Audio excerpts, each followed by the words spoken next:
Let's talk a little bit about immigration. Right. Let's talk about that immigration thing, though. I mean, I don't want to. We'll get to Second Amendment. Trust me. Yeah. But I want to talk about that because you have mentioned that you want to defend the Second Amendment in part because you believe we should be able to defend ourselves against immigrants coming to the country. Against anything that threatens to harm us. Right. That's what the Second Amendment is for. Against our government. Let's talk about the immigration part of it. Against anything. Is there a specific because that's a huge threat in America. Is there a specific anything? Is there a specific threat from coming from the southern border that you believe requires Americans to take arms and go to the border with them to defend the country? I don't know if either of you have. I've been to the border several times. I've been with our ICE agents. I've spent a considerable amount of time with both groups. When they say we don't know who's coming across our border, and we see people from 78 nations in the last couple of months that have come over here, and we have a porous border, I'm not saying defend yourself because immigrants are bad. I'm saying when we don't know who's coming across our border, that is a threat to our national security. And so Democrats want to turn that into, it's anti-migrant, you don't like brown people. No.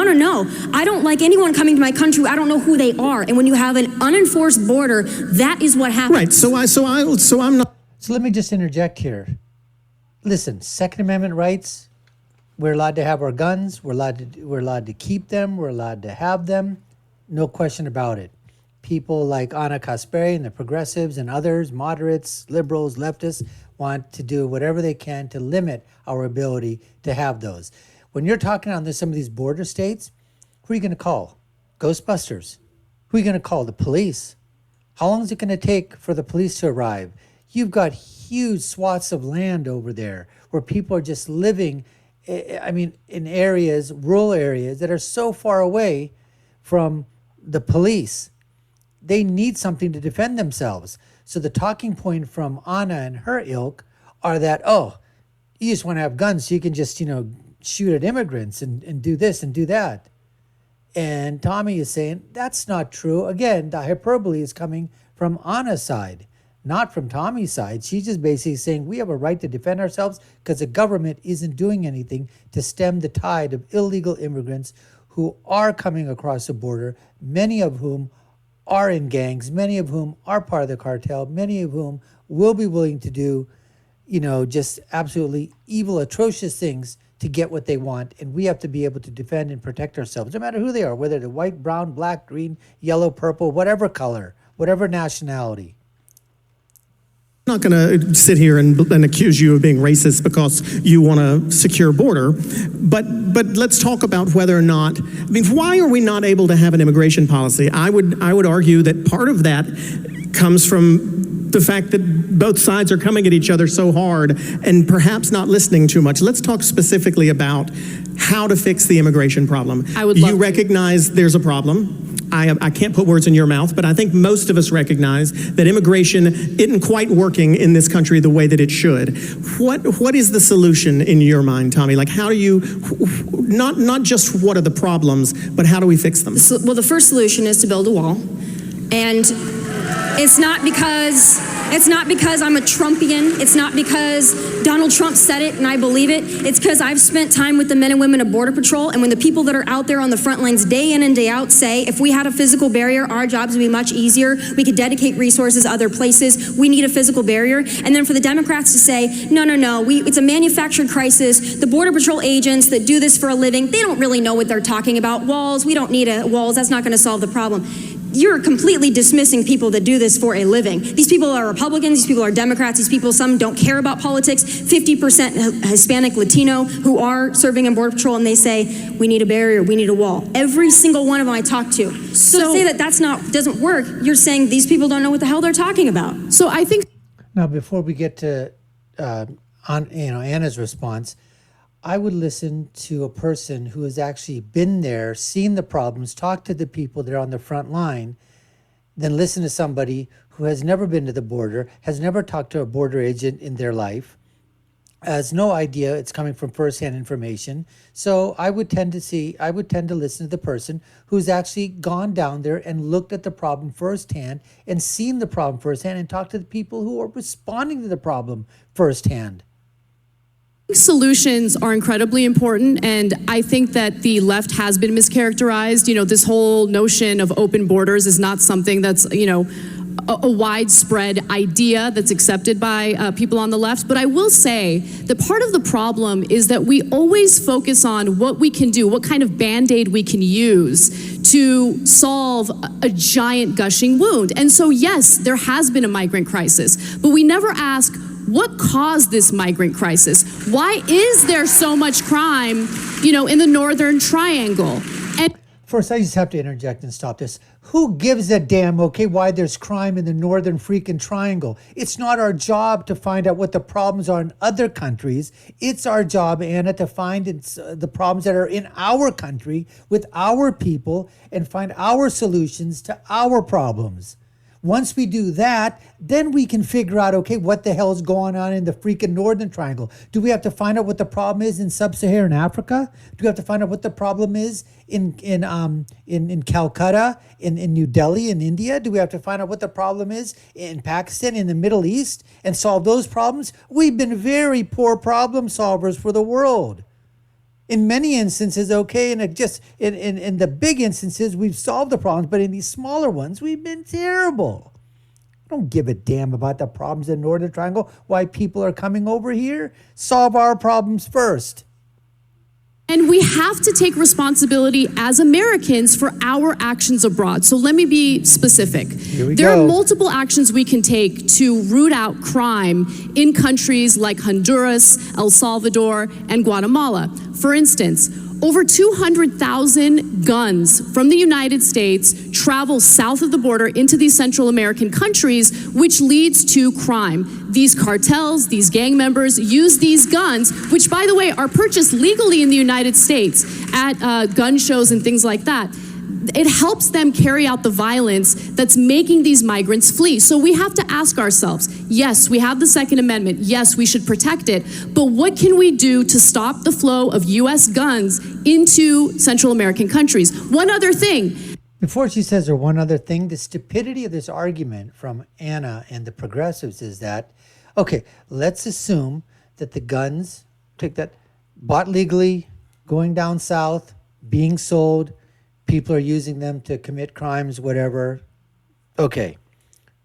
Now, if they weren't going from here, are you telling me that that would solve the problem and the rush from the south, from the southern border to the United States of America would completely stop?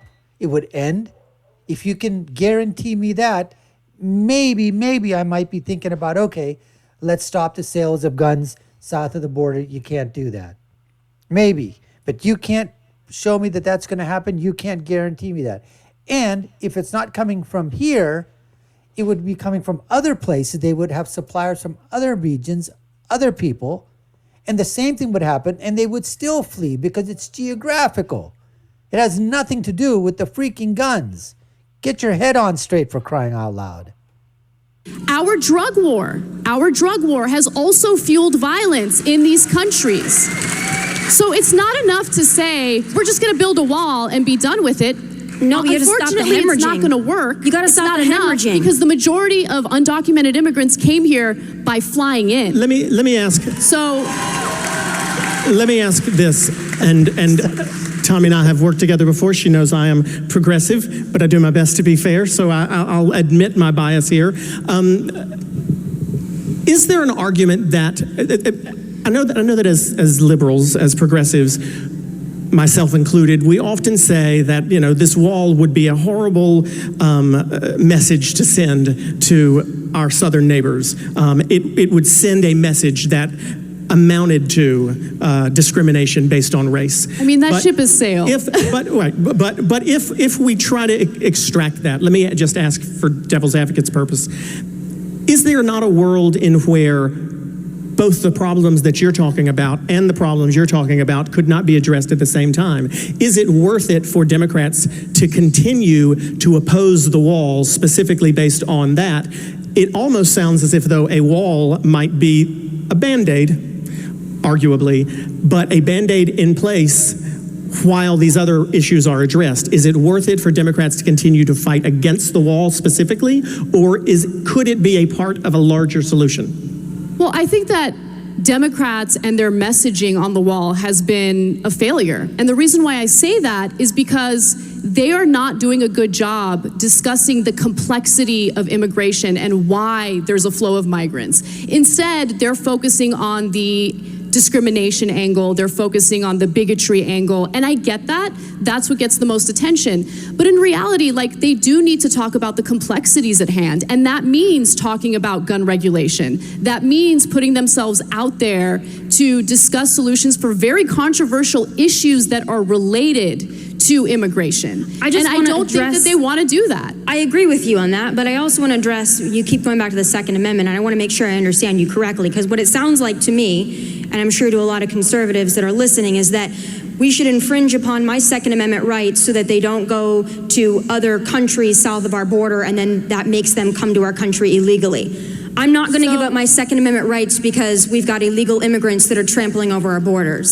So that's not the solution that most Americans are. I hear what you're saying. So I think that it's really important to understand that every constitutional right that we have has its limitations. I am supportive of the Second Amendment. However, there are certain loopholes that are helping to send these guns to Central America. So for instance, there was a wonderful piece recently written in The New Yorker that talked about a Floridian, a gentleman named Mr. Crumpler, I forget his first name, but he was buying a giant amount of guns at these gun shows, right? So you can go to a gun show, there's really no regulation, you could purchase as many guns as you want, and he was selling it to individuals from Honduras. And then he started realizing, they keep wanting AR-15s, they want specific types of guns, who are these people, what are they doing with the guns? And finally, he ended up working with the feds because he realized he was helping fuel the violence in these countries where all these migrants are fleeing. And so it's a very simple issue. Just close the gun show loophole. That doesn't infringe on your rights. But you do you can still realize purchase that your gun. if you buy your gun from a firearms dealer, you still have to go through the background check? You realize that, right? That you I do, but I'm not talking about buying it from a dealer. And even in the case of buying your gun at a dealer where you do a background check, there are loopholes to that process as well. So one of the ways that Dylan Roof was able to purchase a gun was, the FBI literally has 3 days to do the background check. He went right before a 3-day weekend, right? There was a federal holiday. And so the FBI didn't get back to the private seller in time. And at that point, the private seller, without doing a background check, or having the FBI doing the background check, can just sell the gun, right? So that's the reason why I'm saying you can still have access to your Second Amendment rights, to your guns, but there are certain laws that just make sense, certain loopholes that we should cut or get rid of in order to ensure that guns don't end up in the wrong hands. And we can have those conversations. But when you have people like candidates from your party saying we're going to confiscate your guns, we're going to send the police to knock on your door and confiscate your guns, that's problematic. But before we get into the full Second Amendment thing, I do want to go back to immigration, because you talked about some of the problems and how we're not addressing the problems and we're not providing solutions. I think the wall is a solution. I don't think that's the only solution. We need to change our asylum laws so that people that are actually seeking asylum are able to see those judges in a timely manner, and they're not right now because anybody is coming across the border, which, by the way, you're not claiming asylum if you come into this country illegally and then raise your hands and say, I'm claiming asylum. You claim asylum at a port of entry. That is not the case. So what do we with do when Border Patrol agents are literally blocking ports of entry to prevent them from coming in legally? What do we do? Because that's the thing. Trump has gone out of his way to do away with legal means to claim asylum. That is not true. I don't know what your family values are, but my true. family values are, if my family is in jeopardy, if their lives are at risk, I will do anything and everything to get them to safety. Let's let Tomi have a chance to respond to that too. I'd like to be able to finish my full thought here. Okay, so you've got asylum laws, and the people that are actually seeking asylum that have credible fear, they get to have their time in front of a judge. And it turns out, as per Border Patrol, most of those asylum claims are fraudulent, or they are not a credible fear. They're deemed really invalid. And by that time, though, because our immigration because we've been invaded to the extent that we have, with 100,000 people coming over in a month, thank goodness our president and DHS has been able to drop that number, thank goodness, to about 50,000, still too many.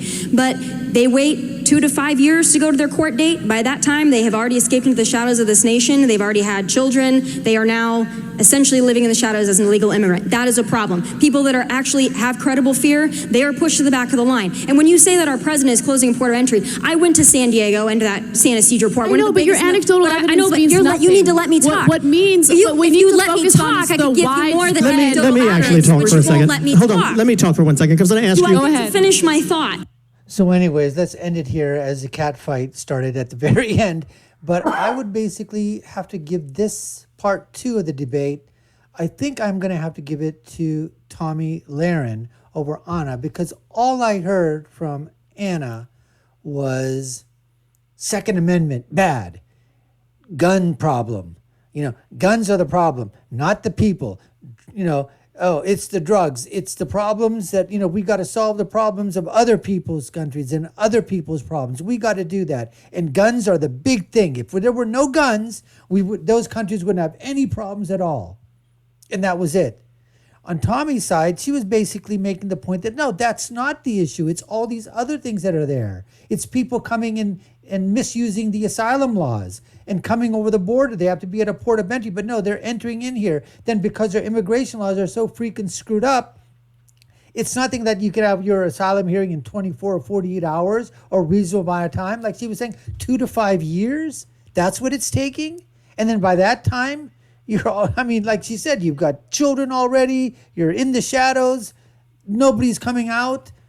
So in that regard here, I would probably have to say I think Tomi had a lot more points, at least specificity of what her points were and why they were, other than guns bad, America bad, America needs to solve problems abroad, period. That was it. Anyways, folks, we appreciate you taking the time to watch our video. That was part 2 of the politicon debate between Ana and Tomi.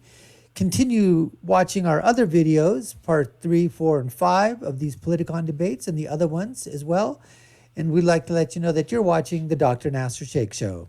I've been your guest host. My name is Dr. Nasir. If you haven't done so already, subscribe to the channel, like, share, and follow us. Hit that notification bell. Comment below. Let me know what you think. Who do you think won? Do you think I'm wrong? I can't be, because I'm always right, which brings me to my final thought, which is when you're right, you're right.